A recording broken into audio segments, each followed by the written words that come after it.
안녕하세요. 오늘은 반도체 시장의 큰손이죠. 마이크론 테크놀로지의 현재와 미래를 좀 속속들이 파헤쳐보는 시간을 갖겠습니다. 이제 곧 중요한 분기 실적 발표가 있는데 시장 관심이 아주 뜨겁습니다. 이 복잡한 상황, 오늘 저희가 핵심만 명쾌하게 짚어드릴게요. 이번 시간에는 마이크론의 주력, 역시 D램하고 낸드 플래시 메모리 시장 분위기가 어떤지, 그리고 요즘 제일 핫하잖아요. AI 시대의 고대역 폭 메모리 HBM. 이걸 둘러싼 경쟁 구도, 전망 이런 것들을 좀 집중적으로 볼 거고요. 특히 여러 분석가들이 마이크론의 기회와 과제를 어떻게 보는지 그 시각들을 통해서 큰 그림을 그려보겠습니다. 이게 그냥 한 기업 얘기가 아니라는 거 기억해 주시면 좋겠어요. 여러분 쓰시는 스마트폰, 데이터 센터, 또 요즘 AI 서버까지 전부 메모리 반도체가 핵심이거든요. 그러니까 마이크론의 움직임을 보면요. 기술 산업 전체의 어떤 흐름 또 미래 방향을 읽는데 중요한 단서를 얻을 수 있습니다. 복잡한 기술, 시장 이야기 저희가 알기 쉽게 풀어드릴게요. 자, 그럼 마이크론 지금 현재 위치는 어디고 앞으로는 어떻게 갈 걸로 예상될까요?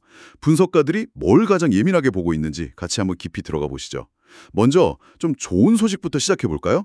모건 스탠리 같은 곳에서 마이크론의 11월 분기 매출 전망치를 기존 예상보다 곧게 잡았더라고요. 원래 시장에서는 한 19억 달러 이 정도로 봤는데 12억 5천 달러까지 올렸어요. 역시 이건 주력인 D램 덕분인가 보죠.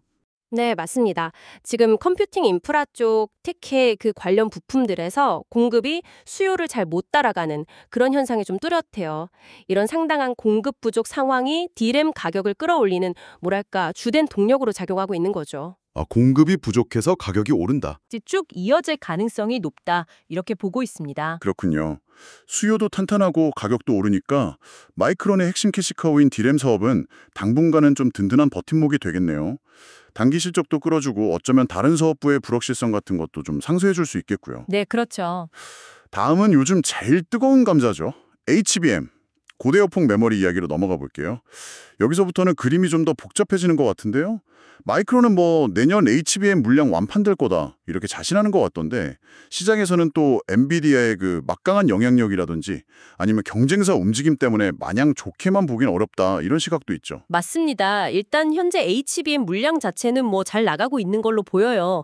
그런데 특히 최신 세대인 HBM3A 시장에서는 엔비디아라는 단일 고객사의 힘이 워낙 세잖아요. 사실상 거의 유일한 대형 구매자라고 할 수 있는데 이 엔비디아의 수요 독점 이런 지위 때문에 연말쯤 가면 오히려 HBM3A10 가격이 좀 떨어질 수도 있다 이런 관측이 나와요. 아, 엔비디아 때문에 가격이 내려갈 수도 있다고요? 네, 거기에다가 경쟁사인 삼성전자, 삼성의 HBM3E가 엔비디아 AI 칩의 탑재 승인을 받을 거냐 말 거냐 이것도 지금 초미의 관심사거든요. 만약에 삼성이 본격적으로 공급을 시작한다 이러면 마이크론 입장에서는 경쟁이 훨씬 더 치열해지는 거죠. 와, 엔비디아라는 큰손 입김에 가격이 좌우될 수도 있고 또 강력한 경쟁자인 삼성까지 본격적으로 들어올 가능성이 있다니 HBM3 시장 이거 정말 만만치 않네요. 그럼 한 발 더 나아가서 차세대 HBM, 그러니까 HBM4는 어떤가요? 여기서는 또 다른 기술적인 허들이 있다는 이야기도 들리던데요. 네, 그 HBM4로 넘어가면요. 요구되는 속도 요건. 이게 지금보다 훨씬 높아집니다. 상당히 높아져요. 속도 요건이요? 네. 이 급격한 기술 변화에 마이크론의 현재 기술 로드맵이 이걸 얼마나 잘 따라갈 수 있을지, 혹시 경쟁사보다 뒤처지는 건 아닐지, 뭐 이런 물음표가 좀 있는 상황입니다. 그래서 분석가들은 마이크론이 HBM 시장에서 정말 경쟁 우위를 딱 확보하고 특히 2026년에 목표로 하는 시장 점유율, 이걸 달성하면서 회사 전체 평균보다 높은 이익률을 HBM에서 낼 수 있을지 그 확실한 증거를 보고 싶어하는 거죠. 증거를 원한다. 네. 이번 실적 발표에서 당장 HBM4에 대한 뭐 완벽한 답을 내놓긴 어렵겠지만요. 적어도 회사가 제시한 목표 달성, 이거 충분히 가능하다. 이런 자신감을 보여주는 것만으로도 시장에서는 꽤 긍정적으로 반응할 수 있습니다. 그렇군요. 미래 성장 동력으로 꼽히는 HBM이 이렇게 좀 복잡한 양상이라면 마이크론에게는 뭐랄까 꾸준히 풀어야 할 숙제 같은 영역이죠. 낸드 플래시 메모리. 이쪽 상황은 어떤가요? 4분기에는 낸드 가격이 좀 오를 거라는 기대감은 있더던데요. 그렇습니다. 낸드 가격 4분기에 상승할 거라는 전망이 우세하긴 합니다. 근데 이제 관건은 그 상승세가 얼마나 힘있게 그리고 또 얼마나 오랫동안 지속될 수 있느냐 이거겠죠. 아시겠지만 마이크론은 보통 낸드 제품 수익성이 D램보다는 낮잖아요. 그래서 생산이나 투자에 있어서 상대적으로 좀 보수적인 입장을 취해왔거든요. 네, 그랬죠. 그럼에도 불구하고 분석가들은 이번 실적 발표에서는 낸드 부문에 대해서도 예전과는 좀 다른, 좀 더 긍정적인 신호가 나오지 않을까? 뭐 이런 기대하는 분위기입니다. 아, 낸드 쪽에서도 긍정적인 시그널을 기대한다. 네, 약간 그런 기대감이 있어요. 기술 경쟁력도 중요하지만 결국 기업의 체력이나 미래 투자를 보려면 재무 상태, 전략, 이걸 봐야겠죠? 특히 2026 회계연도 설비 투자, 그러니까 캐펙스 규모가 앞으로 주가의 핵심 변수가 될 거다 이런 분석이 눈에 띄던데 이게 왜 그렇게 중요한 건가요? 이 설비 투자 규모 발표가요, 시장 참여자들한테는 상당히 다른, 어쩌면 정반대의 두 가지 해석을 나올 수 있기 때문이에요. 만약에 마이크론이 시장 예상보다 훨씬 큰 규모의 투자를 발표한다. 이러면 이건 현재 사업도 잘 되고 있고 특히 HBM 시장 기회에 대해서 경영진이 아주 강한 자신감이 있다. 이렇게 읽힐 수 있겠죠. 네, 자신감의 표현. 근데 반대로 투자 규모 증가폭이 생각보다 크지 않다면 투자자들은 혹시 HBM 관련해서 뭔가 좀 안 좋은 일이 생긴 건가? 하고 우려할 수도 있다는 겁니다. 아, 그러니까 투자 규모가 너무 커도 부담이고 너무 작으면 또 뭔가 문제가 있나 걱정하고 양면성이 있네요. 그렇죠. 그리고 또 하나 봐야 할 게 지금까지 상승 사이클 보면 대규모 설비 투자가 마이크론의 그 잉여 현금 흐름, 프리 캐시 플로우, 이걸 상당히 제약해 왔다는 점도 고려해야 하고요. 아, 현금 흐름 제약. 네.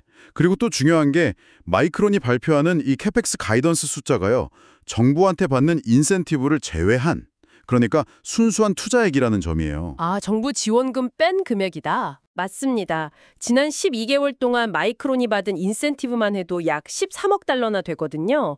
거기에 미국 반도체법 칩스 액트에 따라서 총 61억 달러 규모 보조금이 예정되어 있는데 이 돈이 정확히 언제 지급될지는 아직 좀 불확실해요. 그렇군요. 지급 시기가 불확실하다. 네. 그래서 마이크론이 발표하는 케이펙스 가이던스 숫자랑 실제 공장 짓고 하는데 들어가는 총 투자 지출 사이에는 꽤 차이가 날 수도 있다.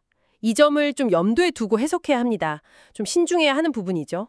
와, 정부 지원금 변수까지 더해지니까 해석이 진짜 한층 더 복잡해지네요. 그럼 설비 투자만큼이나 또 중요하게 봐야 할 재무 지표는 뭘까요? 단연 11월 분기의 매출 총이익률 가이던스입니다. 매출 총이익률? 네. 이 수치는 앞으로 마이크론이 제품 가격을 얼마나 잘 받을 수 있을지, 그러니까 가격 결정력이나 시장 상황에 대한 회사의 기대를 가장 직접적으로 보여주는 지표거든요. 예를 들어서 미주호 증권 분석가는 현재 시장 컨센서스, 그러니까 평균 기대치가 한 46% 수준인데 최근에 마이크론 주가가 많이 올랐잖아요. 네, 많이 올랐죠. 이걸 감안하면 투자자들의 높은 기대치를 충족시키고 상승 흐름을 이어가려면 최소 48% 이상의 가이던스를 제시해야 할 거다 이렇게 보고 있어요. 시장 눈높이가 상당히 높다는 거죠. 와, 48%. 정말 기대치가 높네요. 진짜 여러 변수들이 아주 촘촘하게 얽혀 있어서 이번 마이크론 실적 발표는 단순히 그냥 한 기업 성적표, 이걸 넘어서 시장 전체에 미치는 파장도 꽤 클 것 같습니다. 맞습니다. 단기적으로 보면요. 특히 마이크론하고 사업 영역이 겹치는 다른 D램이나 낸드 관련 기업들, 주가, 그리고 또 이 회사들한테 장비를 대주는 반도체 장비 제조 업체들 주가에 가장 직접적인 영향을 미칠 걸로 보입니다. 아까 언급된 그 미주호 분석가 표현을 빌리자면 현재 마이크론에 대한 시장 기대치는 매우 높다. 슈퍼 하이 상태예요. 매우 높다. 네. 그래서 마이크론이 앞으로 분기 가격 추세에 대해서 얼마나 자신감 있는 전망을 내놓느냐, 여기에 따라서 현재 시장에 가득한 그 낙관론이 더 힘을 받을지, 아니면 이제는 좀 위험 대비 기대 수익이 별로 매력적이지 않다 이렇게 판단하면서 투자자들이 잠시 숨고르기에 들어갈지 이게 결정될 수 있습니다. 그렇군요. 참고로 이번 4분기 실적에 대한 구체적인 시장 예상치는 어느 정도 수준인가요? 금융정보업체의 팩트셋이 집계한 분석가들 평균 전망치를 보면요. 매출은 112억 달러, 그리고 일회성 비용 같은 걸 뺀 조정주당 순이익, 애드저스트드 EPS는 한 2.86달러 정도를 예상하고 있습니다. 112억 달러에 2.86달러? 네, 사업 부문별로 보면 역시 주력인 D램에서 88억 달러, 그리고 낸드에서 23억 달러 매출을 올릴 걸로 기대하고 있습니다. 네, 오늘 마이크론 테크놀로지를 둘러싼 시장의 여러 시각과 전망을 정말 깊숙이 들여다봤습니다. 굳건한 수요를 바탕으로 한 D램 시장의 안정성, 또 엄청난 기회와 동시에 치열한 경쟁, 기술적 과제가 놓인 HBM 분야, 그리고 회복 기미를 보이는 낸드 시장 상황까지 쭉 살펴봤고요. 더불어서 미래 전략의 방향을 가늠할 수 있는 설비 투자 규모나 수익성 지표의 중요성까지 정말 많은 요소들이 복잡하게 얽혀 있다는 걸 확인했습니다. 여러분, 이렇게 하나의 핵심 기술 기업을 깊이 분석하는 건요, 단순히 숫자를 해석하는 걸 넘어서는 것 같아요. 이게 기술 발전이 어느 방향으로 가는지, 시장 경쟁 구도는 어떻게 바뀌는지, 더 나아가서는 글로벌 공급망은 어떻게 움직이고 또 각국 정부는 어떤 정책 지원을 하는지 같은 거대한 산업 생태계의 흐름을 읽는 과정이거든요. 오늘 저희가 나눈 이야기들이 여러분께서 기술 산업의 현재를 진단하고 또 미래를 예측하는데 조금이나마 좀 유용한 관점을 제공했기를 바랍니다. 마지막으로 여러분께 좀 흥미로운 질문 하나 던지면서 마무리할까 합니다. 마이크론 같은 이런 첨단 기술 기업들이 HBM처럼 차세대 메모리 개발에 정말 천문학적인 돈을 쏟아붓고 있잖아요. 그리고 미국을 비롯한 각국 정부가 막대한 보조금, 정책 지원 아끼지 않고요. 이런 현상이 과연 뭘 의미할까요? 뭘 의미할까요? 이게 단순히 기업 간의 기술력 싸움 2차원을 넘어서 미래 컴퓨팅 환경, 그리고 인공지능 시대의 주도권을 잡기 위한 국가 차원의 보이지 않는 하지만 아주 치열한 경쟁이 이미 벌어지고 있다. 이걸 보여주는 건 아닐까요? 이 거대한 기술 패권 경쟁의 흐름 속에서 기술과 자본 그리고 정책이 서로 어떻게 영향을 주고받으면서 우리의 미래를 만들어 갈지 계속해서 좀 날카로운 시선으로 지켜볼 필요가 있겠습니다.